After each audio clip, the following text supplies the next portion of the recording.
Let's bring in Mike Davis, founder and president of the Article 3 Project, also former chief nominations counsel of the Senate Judiciary Committee and former law clerk for Justice Gorsuch. So a man who knows what he's talking about.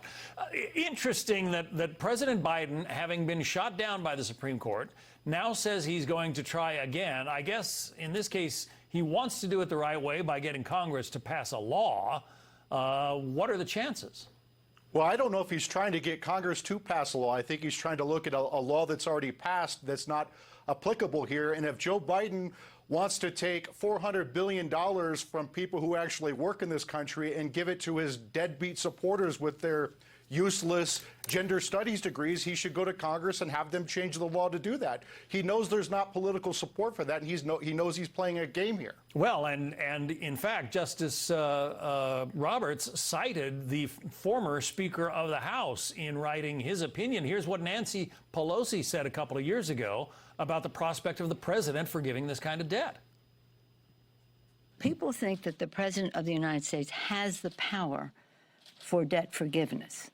He does not. He can postpone, he can delay, but he does not have that power. That has to be an act of Congress. Perhaps the former speaker should go over to the White House and give the president some lessons on how the three-tiered system of government works in this country? Yeah, Joe Biden knows how the system works. He is playing to his low information, meaning dumb voters, thinking that they're going to get a handout from Joe Biden and Republicans are blocking it. Well, I heard a couple of those voters on the train today. I ride the commuter train into New York City, and I heard a couple of young people lamenting the fact that, you know, the $20,000 in student debt that she has could have been forgiven were it not for those, you know, evil people on the Supreme Court. Or she could just get a degree that's actually useful and she can pay back the loan herself. Former President Trump, maybe no surprise, mentioned that decision. Here's what he has to say about several of the Supreme Court decisions this week.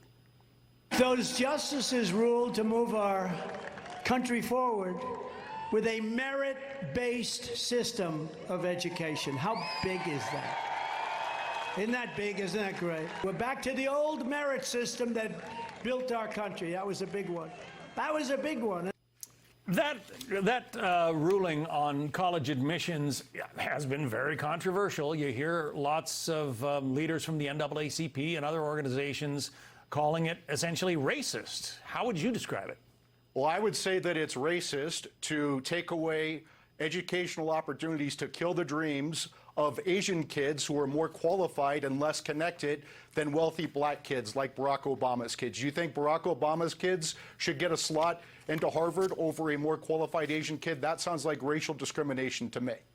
So in your view, the Supreme Court is trying to make this a racially blind process?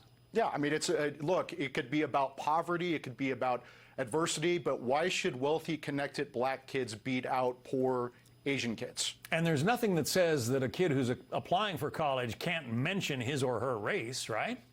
Sure, it just can't be a factor, and these schools need to understand now that they could face personal liability if they discriminate based upon race. But how do you enforce that? You enforce it through civil rights lawsuits by students who were denied, Asian students, for example, who were denied admission because they got beat out by Barack Obama's kids.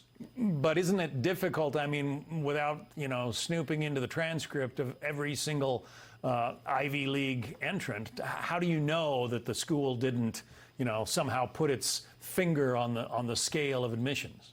Well, I mean, that's a very good question. The issue is that if they get caught doing it through the discovery process, they're going to pay a very heavy price with civil rights damages.